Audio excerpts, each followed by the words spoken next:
Okay, we are sending data.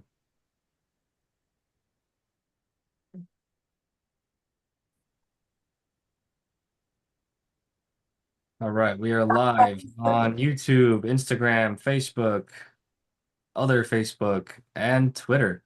So that cool. We'll get started officially. Welcome everybody to the BeatCancer.Org Ask a Holistic Cancer Coach weekly call.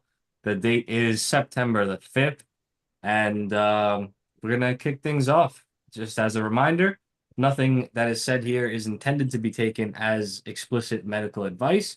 We are simply here to chat about and discuss matters of health information, and all participants are encouraged to do their due diligence when appropriate in looking into anything that's discussed here.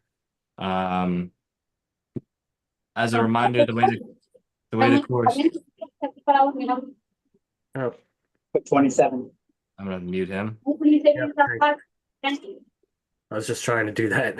Got it. Yeah. So as a reminder, anyone is welcome to unmute their mic or add a comment at any point in the Zoom or on the live stream on social media and pitch a topic of discussion, whether it's a question or just a general topic.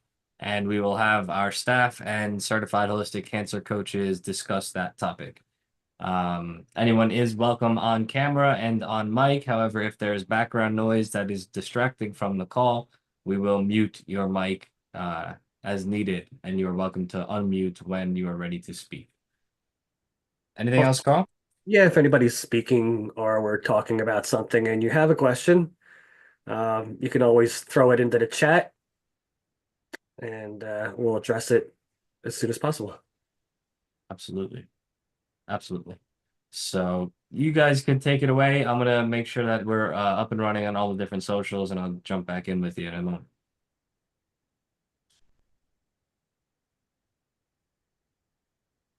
Okay, well, I guess some popular topics that have been going on is sugar and carnivore diet and ivermectin and There's so many oh, popular topics Um, anymore. I guess one that just hit me personally today is a good friend of mine has got his first diagnosis of cancer and it's stage 4 right off the bat. And um, it was just saddening, of course, but you know, Yeah, sorry to hear that.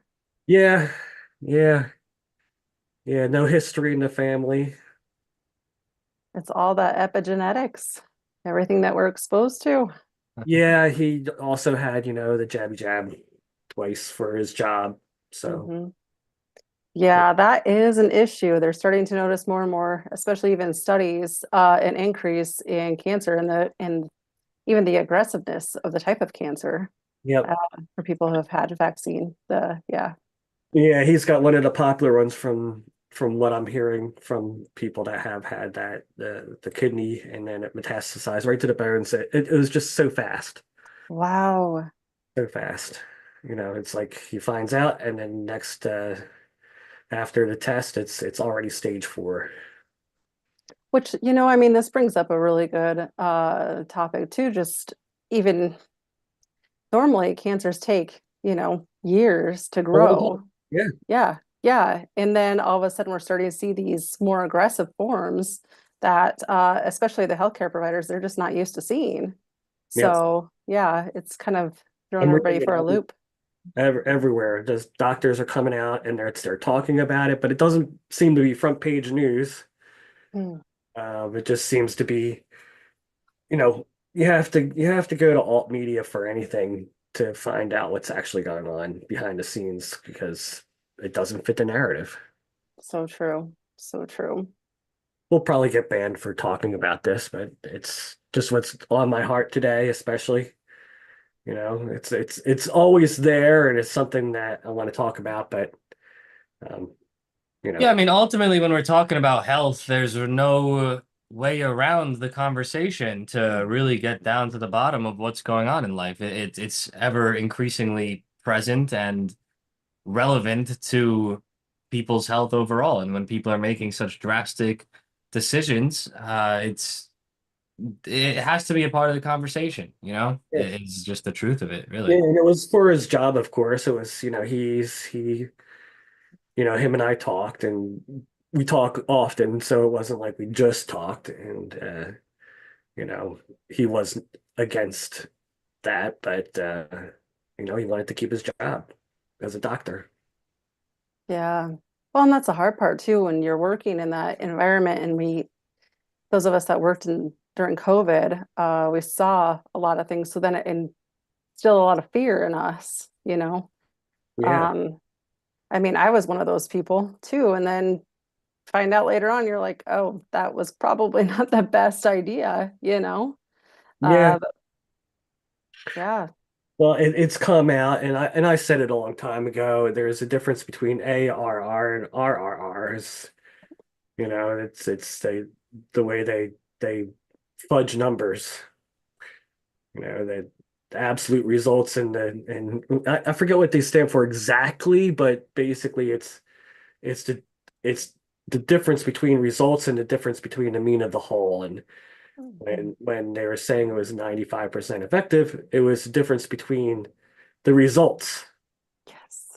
which made it 95% effective, which was not true when it turns out that it's really 1% effective, but nobody would take it if it was advertised as 1% effective. And I think that that just brings up a whole nother thing too, is, how they interpret, that study, that finding, like what the results really are. I mean, I kind of think of it too, like the 5-year cancer survival, I mean, yeah, you might make it that 5 years, but what 5 years in one day does it still add into it, That was my mom's story. That was my mom's story exactly. Yep. She's technically a breast cancer survivor, but died of colon cancer Mhm. in year 6. So she made the books for year 5 in breast cancer as a survivor and a statistic, but she didn't make it. Yeah. Yeah, and that just brings up, I mean, like how do you let people know, what the truth is, especially with those statistics, with those numbers. Yeah, the truth is out there. You just have to dig for it. You have to Mhm. you have to know where to look, and unfortunately, it's not the story that's told. The story that's told is the one that fits the narrative. Mhm. You know, so it's Yeah. you know, Carl, hi, Carl. I wanted to know if you knew anything about body scans that are done. What one is Simon 1, Ezra, and Prenovo, which detect the cancer. It's not a PET scan, but it's totally non-invasive and detects cancer before, years before, or sometimes 1 year. I'm trying to find out more about it. I was just wondering if you were familiar with it. no, I am not. I mean, I'm familiar with thermography, which is a lot more sensitive. Yeah, I just did the tomography with Dr. Getson's office. Oh, you did. Terrific. Oh, So, I do it I do it every year, and I'm 20 years out from stage 3 breast cancer. well, congratulations. So thanks, but Why don't you it tell us a little bit about the experience? What's it like for you as a patient going to Dr. Getson and getting a thermogram? well, what's wonderful is that they have satellite offices now and are at certain naturopaths or chiropractors in my area. So they're serving a larger population. Yeah, I've seen that. Um, Yeah, it's really wonderful, totally non-invasive, a camera that picks up the heat and the coolness. You do have to hold an ice pack for 1 minute at certain intervals, but it takes all of maybe 10, 15 minutes. And then you get the results. Probably I'm expecting mine in about a week. And it's read by a radiologist. I did have a little scare because I've had surgeries. It did pick up things that were already, due to scar tissue, Right, right. essentially. And Dr. Getson said, if you see something or we find something that's a little abnormal, go to the hospital and rather than a mammogram, have a sonogram. He Right. said, but you will find that no doctor or no hospital, they won't do that. They will insist on a mammogram. Mm. but he did give me the name of a hospital. I drove, an hour and a half to Cherry Hill and went to an Atlantic Care hospital where there was a radiologist who read it. She still suggested, because that's the medical way. They want Sure. you to have a mammogram. But I've been doing really well. My feeling is that if you get a thermography and something comes up, let's do a sonogram. And if need be, yeah, a mammogram too. If that would be my last. Yeah, Because when I we're was even being told by diagnosed, some of the other I'm coaches. sorry? We're even being told by some of the other coaches get an ultrasound even instead of a mammogram. Right. Yeah. Yeah. I stepped in the hospital today for the first time, and I just absolutely hated it to have a calcium score done. Yeah, it's just, do I have to be here?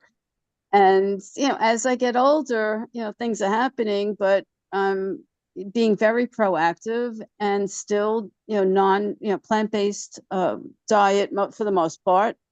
I limit my proteins. One thing that Dr. Silberstein said was too much protein will promote cancer.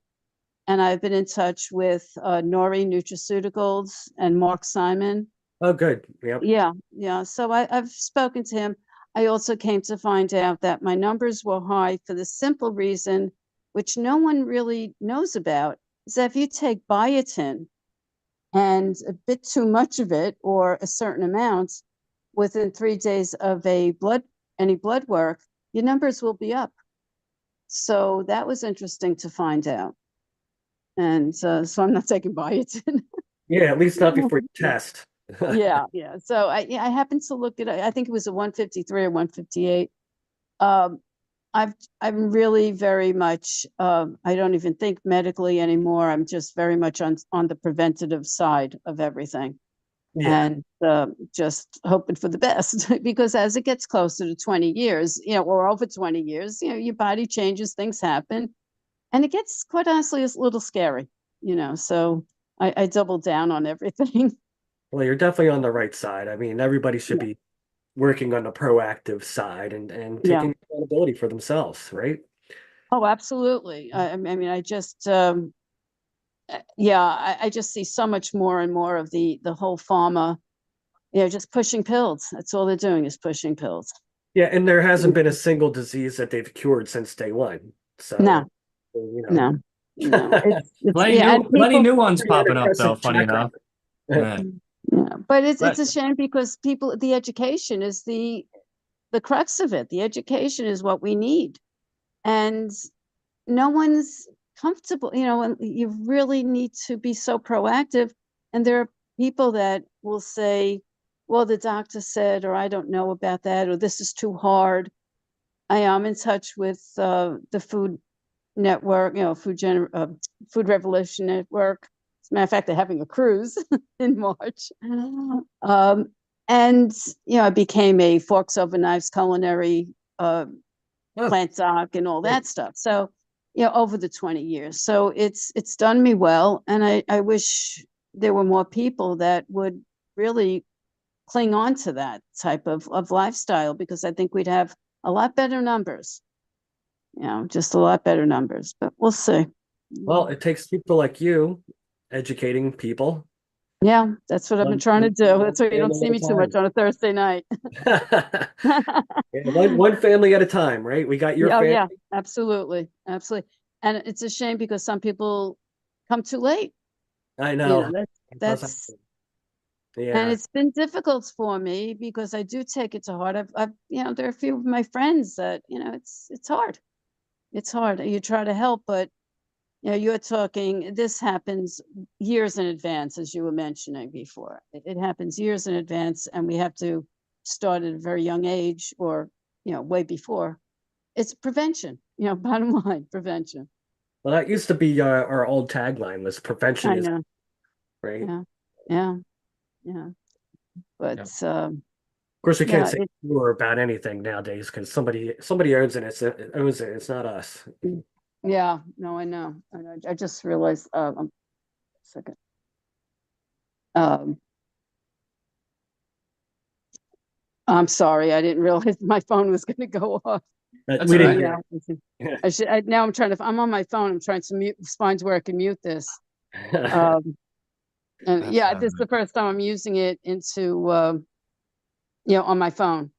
Right, And right. so I'm Patty. in the middle of a few things. That's all But right. yeah, I apologize. But yeah, prevention, education.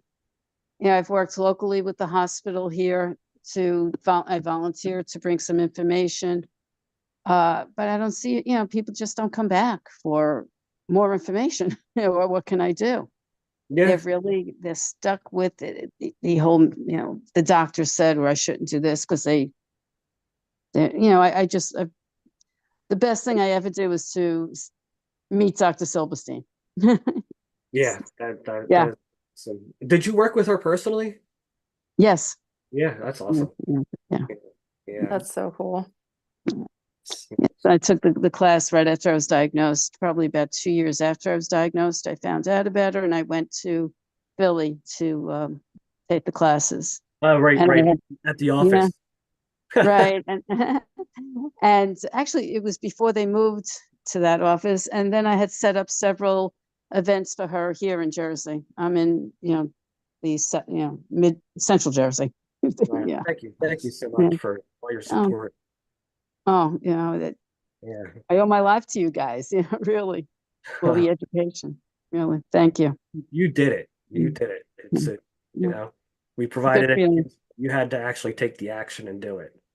Yeah, I believe that we're our own responsibility and our own liability, which is Yep. Very well put. Very well put. All right, Linda, we We have a couple of yeah, questions coming in but feel free to hop in on any of these and add your 2 cents. okay. Cool. So I'm gonna do them in the order that they came in. So I'm gonna get to Sarah, who commented in the Zoom chat, and then I'm gonna get to Awaken Within 11 from Instagram. So stay put, and we will be sure to get your question in here as well. So Sarah on the Zoom comment section said, "We are eating 8 veggies and 2 fruits with raw salads and fruits. Only 2 servings of animal proteins a week. Plus Tim has celery juice each day. Dr. Furman does not recommend a ketogenic diet and says to limit the animal protein to 1 or 2 servings a week. Author of Eat to Live. Why is the keto diet not being limited?" So Sarah, I see that you've unmuted or you're on the camera now. If you'd like to clarify or expand upon that. Yeah. Well, I am just reading, I read the book Eat to Live every year. I'm starting to read it again.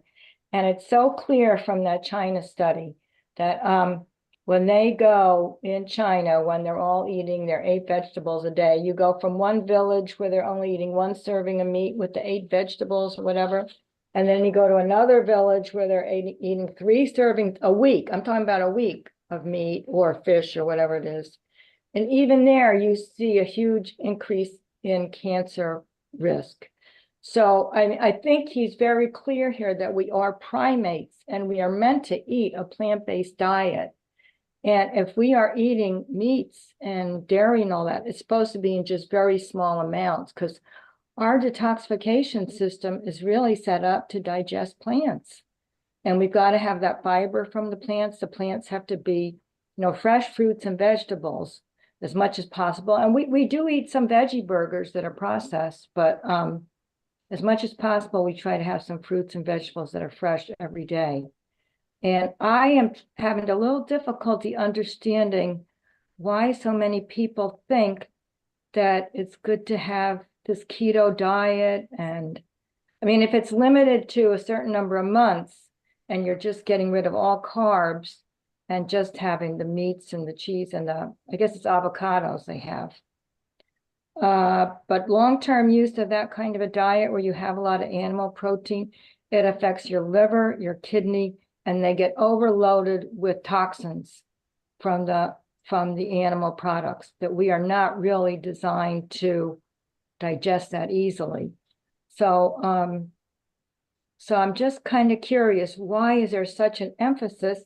And the same thing when I go to the family doctor, he says, as long as you don't have red meat, you can eat chicken, fish, whatever you want, as much as you want. And I know that's not right. And he says nothing about vegetables. And believe it or not, a lot of people on my street, they all go to different family doctors.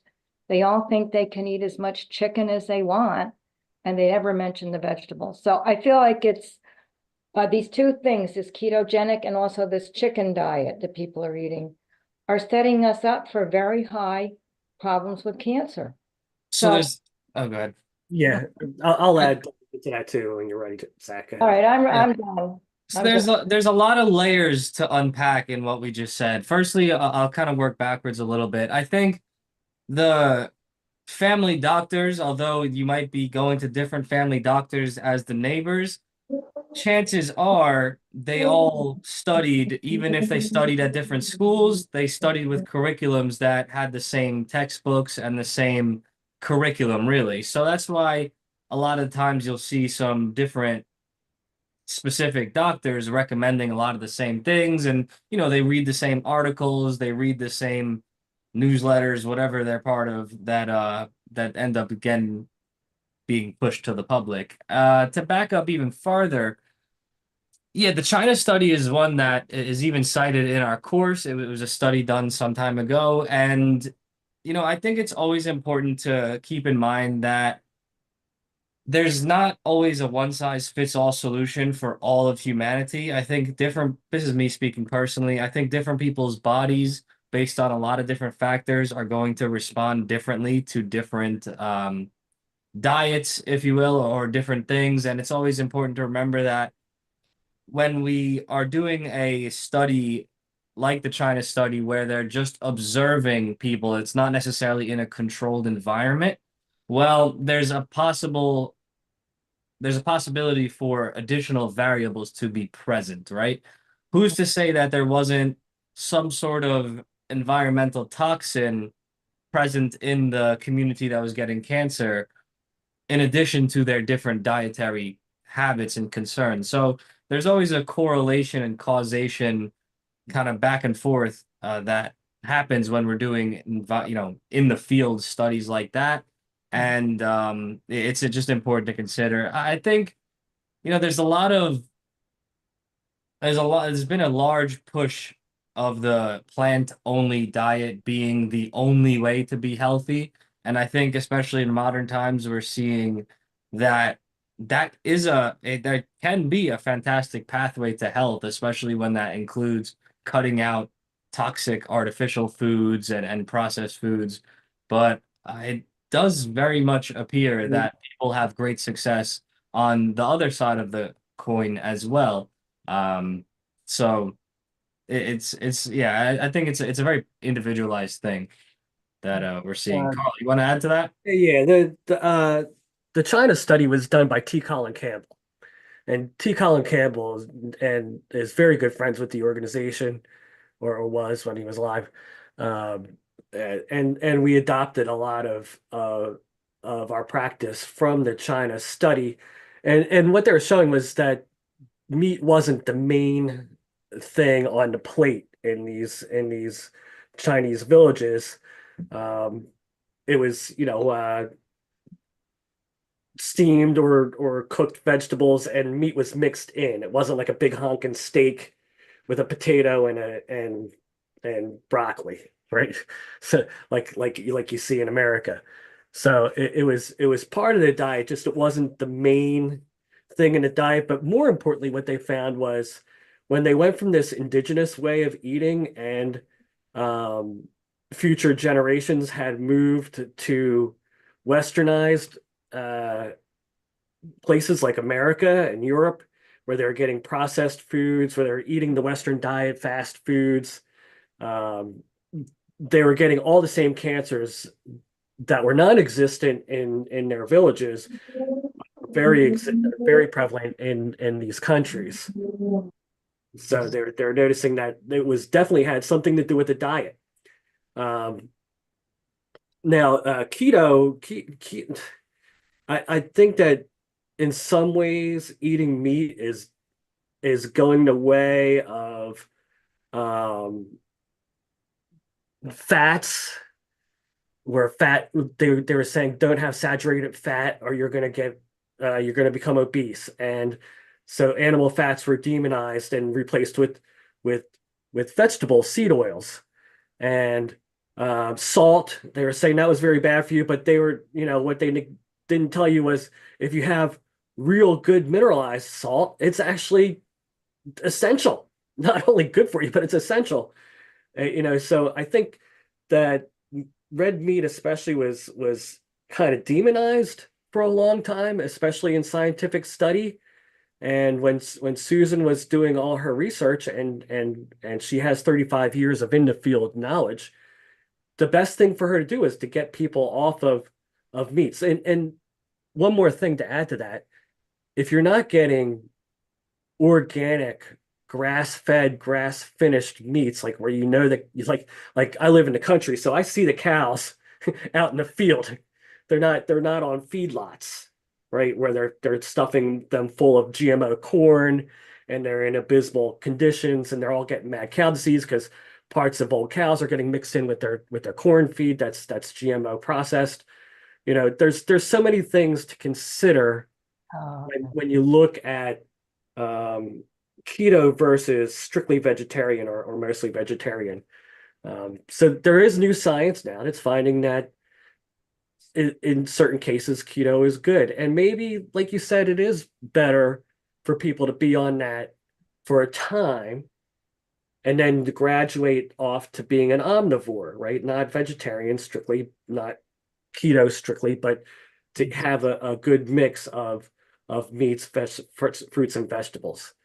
Um, so and in private conversations with Susan, she had admitted that she sticks primarily to the vegetarian based diet, but some people did do better with meat. And she had the idea that maybe it had to do with blood types. And we're finding from the Nicholas Gonzalez Foundation is that it has more to do with your ancestry, right? So there's plenty of Eskimos that get very little vegetables and eat primarily meats and fats and live healthy lives and don't get cancer, right? As an indigenous people. But on the same token, there's plenty of people that lived in the tropics in the forest and have very little meats, if any at all, and live very good lives without cancer, right? So what is it? So what they found was that it had a lot to do with your descendancy, and so they've done a lot of experimentation on this, and they actually do testing with that to find who might be sensitive to eating meats, and who might be sensitive to deleting meats out of their diets. So it's a very, very interesting topic. I'm glad you brought it up. It's a big subject of debate. I think there's a lot of room for interpretation, and there's good to be seen on both sides. I think the best ultimate answer is personal experiment and personal experience and really just following your body and what it's telling you and not being so dogmatic that you end up demonizing the other side of the equation if you yourself feel good on one side. Because, like I said, that there's been such fantastic results on both sides. The strictly carnivore, the strictly vegan, vegetarian, and then plenty of people in the middle as well. And I think there's more in common between those camps than there is in difference if you obviously eliminate the fundamental difference. But either of those camps advocate for the elimination of processed garbage. And if anyone eliminates processed garbage and just eats real food, whether that's meat, vegetables, anything in between, you're probably going to live a healthier life than if you're including all the fake foods. We got a lot of other questions, but I want to add one more It thing. sounds a little bit like the author, Michael Pollan and the Carnivore's Dilemma and stuff like that, and a couple of his key points were echoed by what you both just said. One is shop the perimeter in the grocery store. Don't go down the aisles and buy the processed food. And the other is eat what your ancestors ate. Which is what you're both saying. And I think maybe even a third dimension or way perspective is I think there might be even some cancer specific elements of it. And I think when Susan was talking about, say, prostate cancer, she put out a study that said you could, which is what I'm dealing with right now. I'm in treatment for prostate cancer, but she put out a study saying that if you ate, 5 servings, eat salmon 5 times a week, I think it said it was a 40% reduction in, risk of cancer and keeping under control and things like that.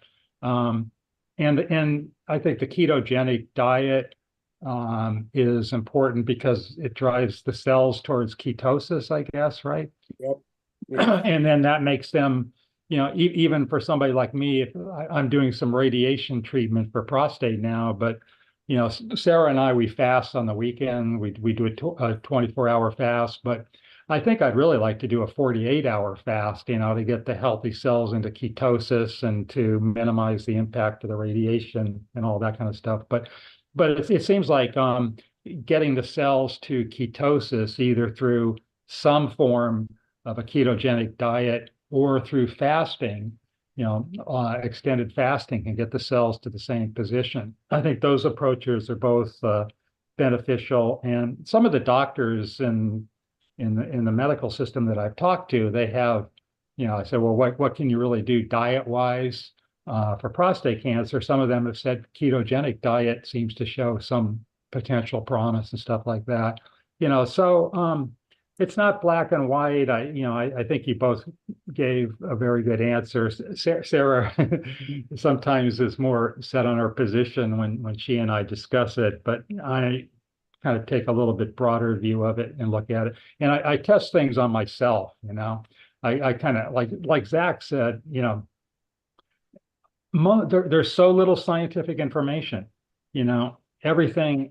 And that's what I hate about the cancer industry. Everything's statistical.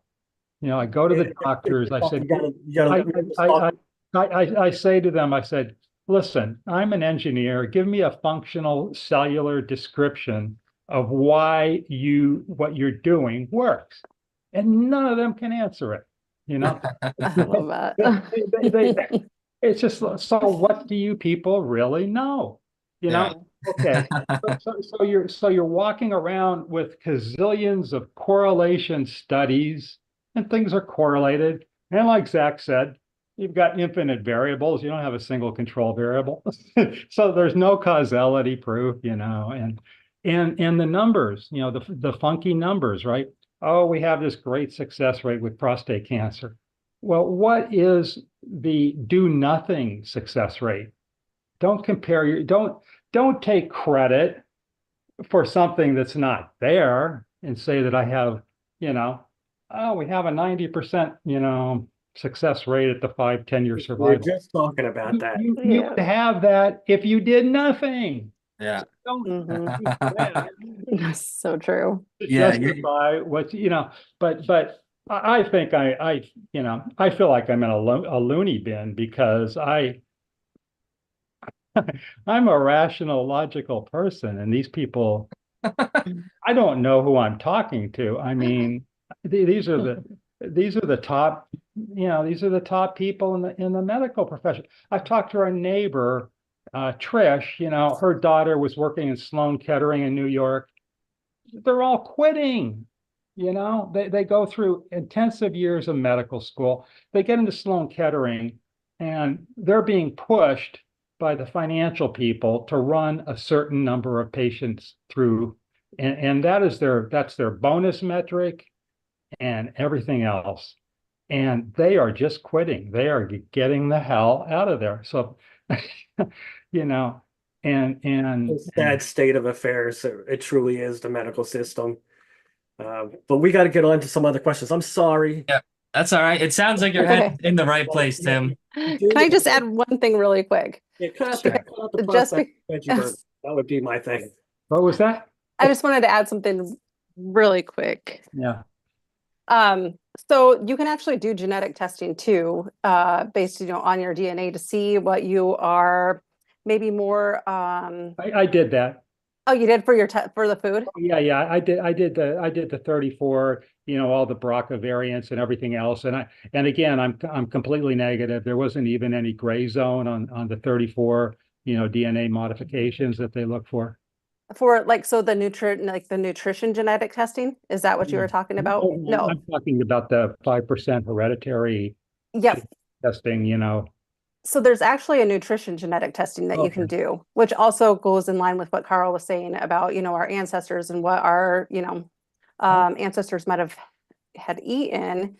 But it actually, you can test for what your body's, better at using. So it's called nutrigenomics. I can put it in the chat too. That'd be good. Please, Yeah, please. you can find a clinician that's near you and they can test for it because we are all so unique. And sometimes it does help to like shorten that time so you're not having to eliminate and then put back in, eliminate, put back in. So you can try it that way. Awesome. Thank you. You're welcome. Awesome. So I'm going to get to our question from Instagram. If you're still with us, Awaken Within 11. Awaken Within 11 says, any options for HER2 plus for growth? My 82-year-old mom is triple positive and growing fast. No standard treatment, repurposed only. Great blood work. So I'll just open that up to any of our coaches if they're familiar with HER2 plus. And we're talking about an 82-year-old woman with triple positive and growing fast. And if you're still with us, my friend, on Instagram, do feel free to add additional points of clarification in the comments there.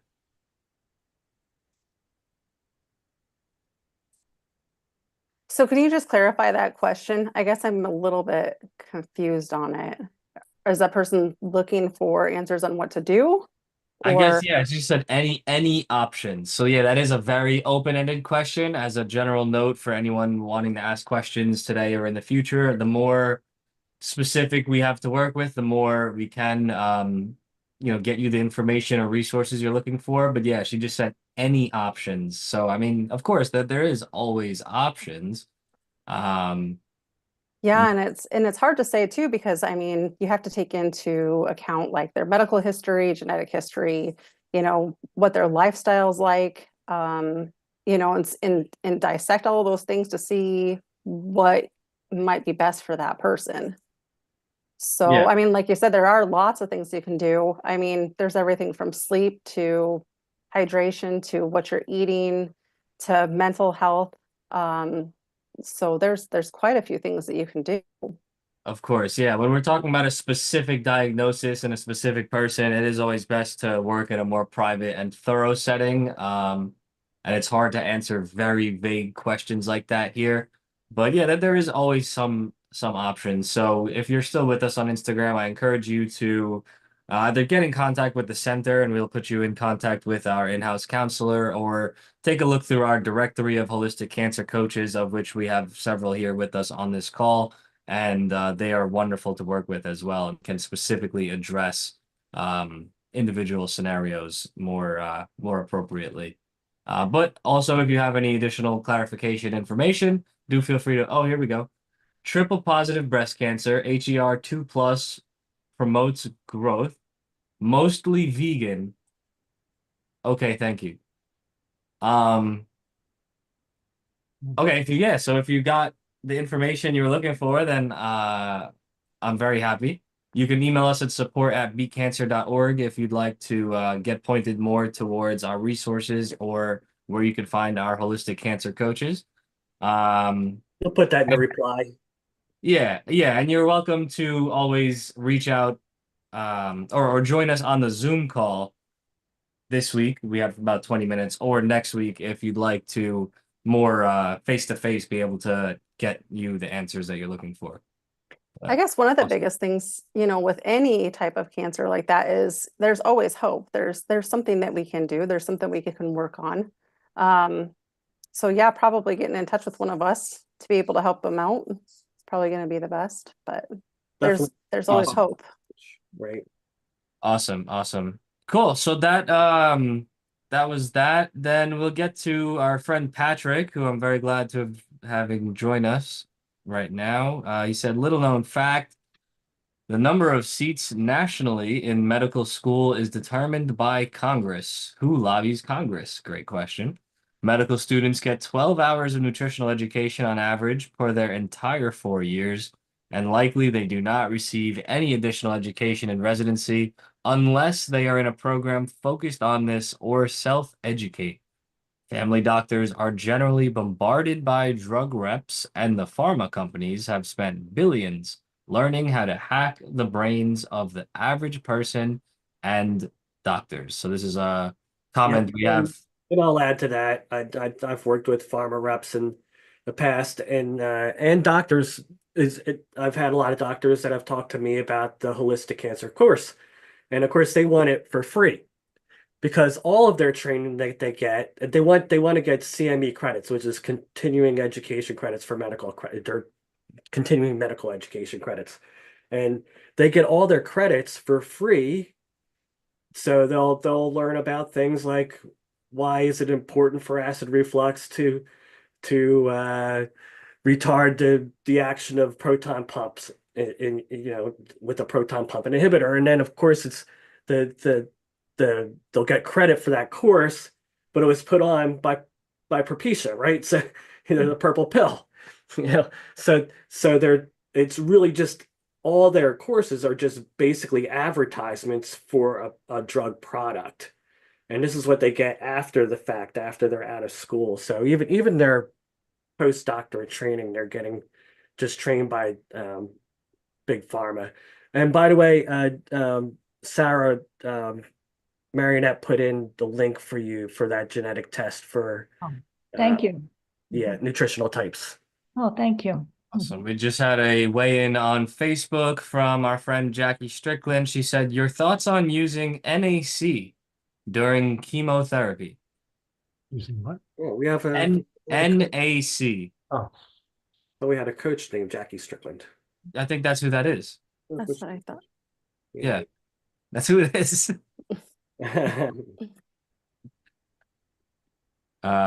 So does anyone have any thoughts on that specifically? NAC? It's No, just I'm looking up what it is now. I'm not hugely familiar. It's a supplement form of cysteine. cold cysteine or something, acetyl something. It's Yeah. N-acetyl. Sorry to interrupt. It's N-acetylcysteine. It is the reversal agent for Tylenol poisoning. But it has been shown to have other therapeutic uses. It was used I believe, in COVID when people were having long COVID and things like that. It has a bunch of like diverse uses. It helps people with like tics and Tourette's syndrome and all kind of stuff. But it started out as the reversal agent for Tylenol. Yep, I actually used it for Lyme's. It was part of my Lyme's protocol. That's awesome. That'll be a great time to introduce our friend here, Patrick. Patrick is a super cool guy. He is a pharmacist by trade and now dedicates his life mostly to helping people navigate the healthcare world and not get taken advantage of. And a big part of that is helping them get off of the myriad of medications that they're often bombarded with. So yeah, thank you. Thank you for weighing in on that, Patrick. It's a Thank you perfect for your question work for you. too, Patrick. Thank you.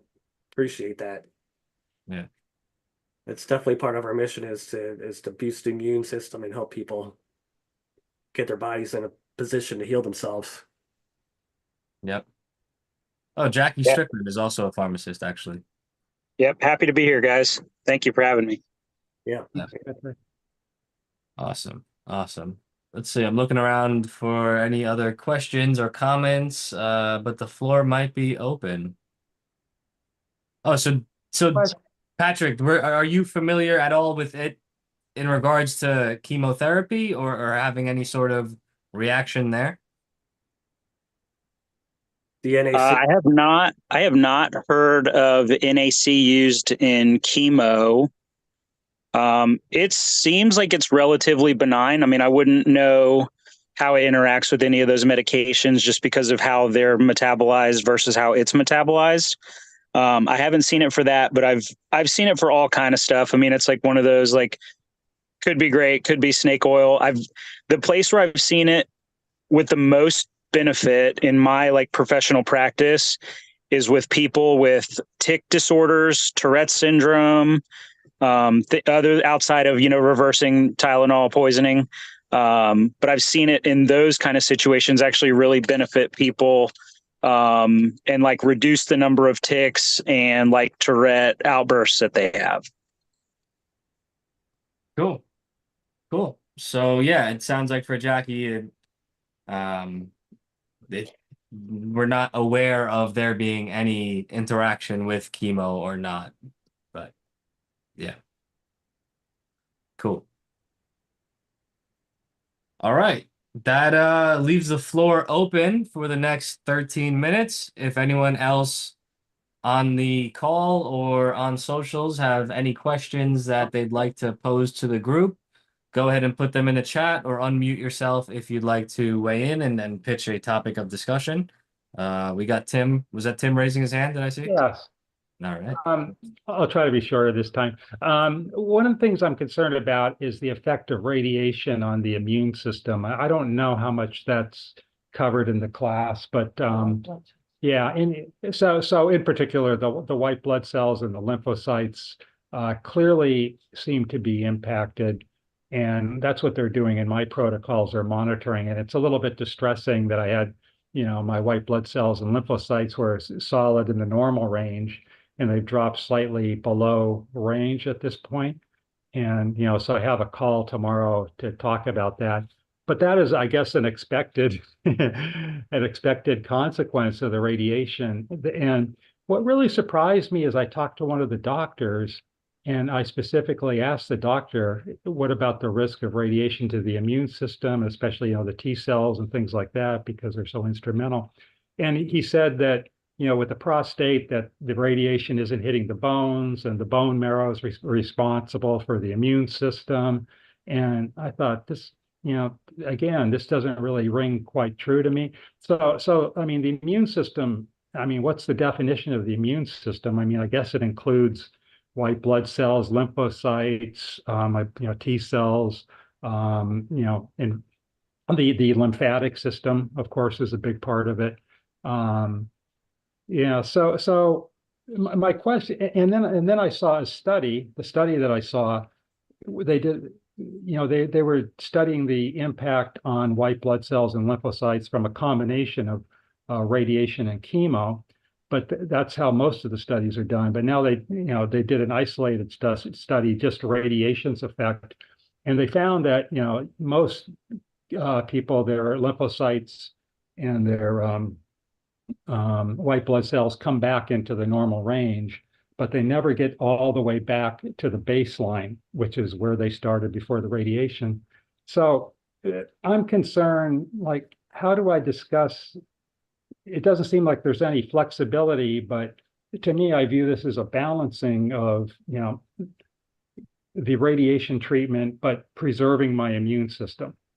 And I'm afraid that if you do too much radiation, you impact your immune system, and then you suffer down the road. So that's, I just wanted to hear your thoughts about the effect on the immune system and what I just said. Yeah, radiation. The one thing I do know about it is it's cumulative.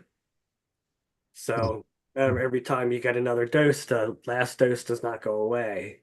Mm-hmm. So wherever you get it from, whether it's from treatment or from getting dental procedures or going through the airlines, mammograms, whatever it is, it accrues. So that's probably why the tests show that it doesn't go back to baseline. Mm-hmm. So I would just, if that's the way that you're going to take and you're comfortable working with your doctors that way, just do everything you can to boost your immune system. Yeah.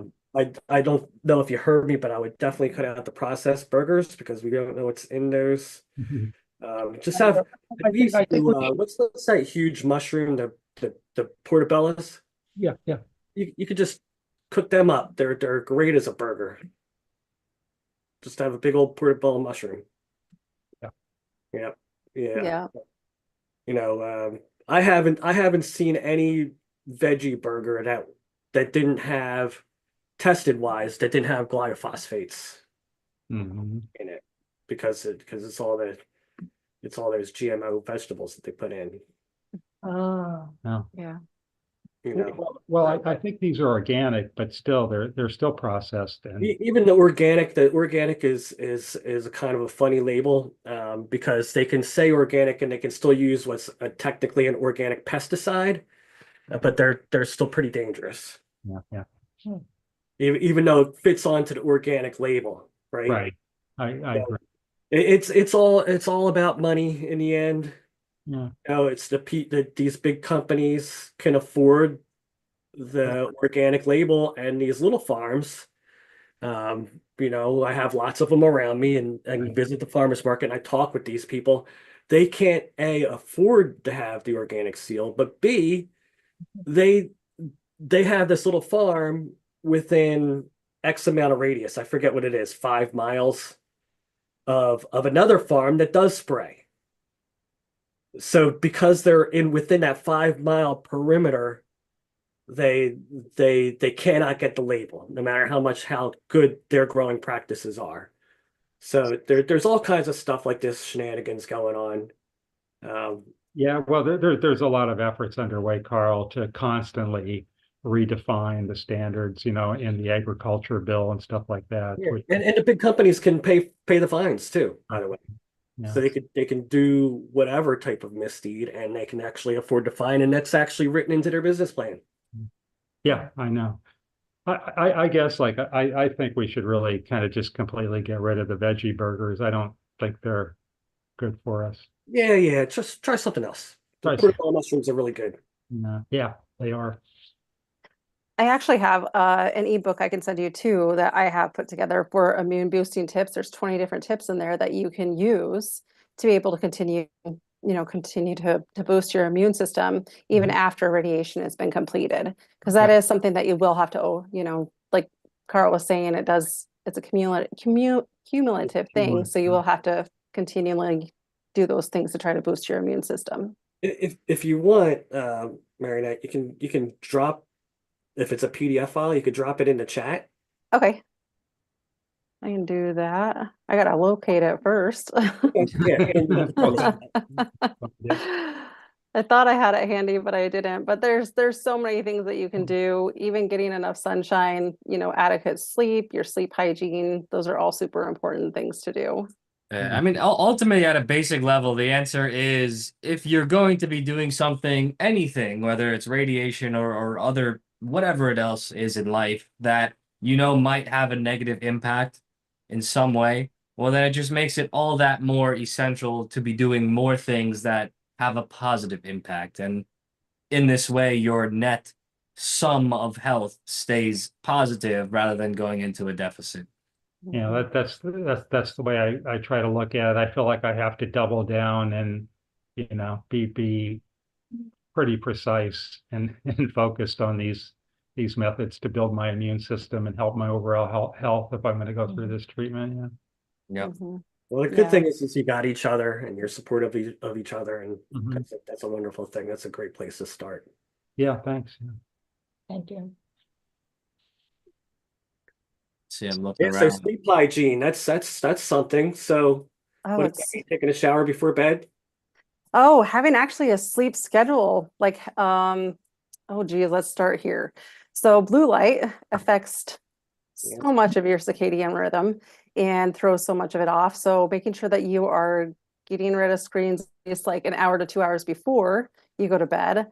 And then setting up like a bedtime ritual, trying to do things that are relaxing, like stretching, avoiding foods at least an hour to 2 hours before you go to bed, including drinks. So then you're not getting up through the night and using the restroom. Well, that's an Uh, issue, yeah, yeah, unfortunately, with prostate cancer, especially that's with prostate and then yeah, yeah, that's a harder thing to do.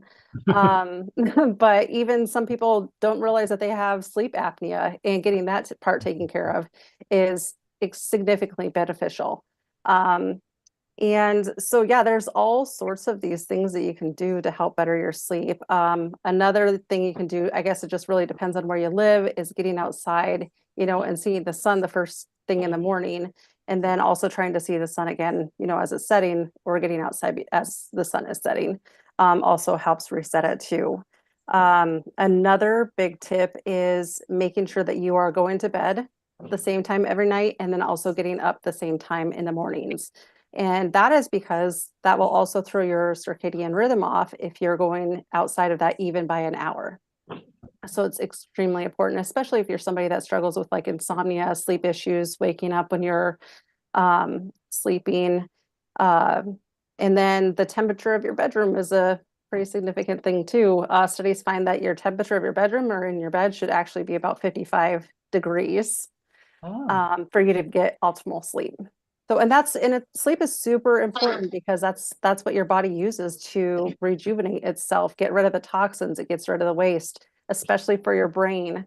And so, making sure that you're getting into those deep sleep cycles is extremely important for your health in There's so general. many factors. There's so many factors. You can go beyond it. If you're someone that, lives in an independent house where you have the opportunity to turn off your Wi-Fi when Yep. you go to sleep, then that's just one less energetic interference interfering with your sleep. So you can just unplug your router or switch it off and then turn it back on when you wake up. Because if you're the only people in the house, especially, then nobody's using it if you're sleeping, and then those extra EMF waves are just interfering with your body's energetic field while you're trying to be at your most restful. Then you could take it even farther and say, what are you wrapping your body with when you're trying to sleep? Are you wrapping your body in synthetic fabrics, in synthetic sheets, in synthetic, comforters and such? All of those have deep ramifications to our physical bodies and to our energetic bodies as well. And so that's a great thing to address. There's When how you're, clean is the air that you're breathing Yes. in your room? Is there dust floating around? Is there, anything? You see that little black cylinder back there? I recommend having those in all of your rooms of your house if you want to have a good, clean, healthy life because What we is can. that? What is that you have, Zach? So that's an air purifier. It just sucks in the air, it Okay. runs it through a filter, and then it blows it back out. Okay. And those are readily available on different marketplaces such as Amazon, but also in Home Depot, Walmart. They're becoming very popular. And yeah, I have them in every room in my house, and it's such a fantastic life improvement, honestly, because you run them for, let's say, about a month, and then you take a look at the filter and you say, wow, you don't realize how much, is just floating around the air, how many little particles of this or that or whatever. Which model? I looked into those and everything. I never finally bought one for various reasons. So I have the Levoit Level brand, Levoit. I have Okay. a couple different sizes. That's the really small one, and then in some of my bigger rooms, I have a bigger one. Okay. And then in our living room, which is like an open living room setting, there's like a really big one that's a different brand. I forget what it is. But Okay. they're all gonna essentially do the same thing. Don't get too caught up on brands or models. I don't go super fancy. There's some that have all the crazy features of Bluetooth and Wi-Fi. You could do it from your phone. I Mhm. stay away from all those smart devices. I want my devices as dumb as possible. Me too. Um, Mhm. so yeah, I just get the regular one, and yeah, they're all gonna do essentially the same thing. Okay. Now, Zach, I believe you're a big proponent for grounding as well. Do you suggest a grounding? I'm How grounding right now. I figured that much. Under my feet, I have this mat here Uh, that is then has this wire that's plugged into um the grounding prong of the outlet. okay. And I also sleep with grounding sheets. The sheet that I use, one of them is a cotton sheet, and then it has silver metallic fibers woven in, and then it's also plugged into a grounding outlet. Okay. That's the easier way to do it. The better way is to run that through an open window, through a window, and then stick it into a copper rod on the ground. But this works as well if you're familiar with a electrical multimeter. You can actually test the device, whatever you're purchasing, and be sure that it's working. It's fascinating. I've done that to both my sheet and the mat that I have below me. You can test the voltage of your body, and then you could test it when you touch whatever device and then complete your circuit to ground or not, and you can actually see it change, which is fascinating. But how do you, I have a multimeter at the house, so where do you put the positive and negative terminals on your body? I forget. I could send you a video. I followed the video and I saw the difference. Yeah, And it's not the positive and negative. I think you just stick the prong into the grounding. yeah, I forget. Multimeters have so much going on. I'm not an electrical engineer myself, but I can send you. I'll find them. I'll dig up the video. It's okay. Yeah, I Okay, have. Tim and Sarah, Barry and I put in that PDF ebook for you, so you could download that. Yeah. Anybody else who's interested? Oh, thank you. Let's All right, see. I'm gonna toss a quick video in the chat. I think this is the one that I observed, and And quickly copy that link because we're going to be ending the call. I'm the bearer of bad news always. we're having fun, Carl. I know. Well, we have another call coming up in just a few minutes for the coaches. That's So true. if you're on right now and would please join us on the coaches only call that's coming up.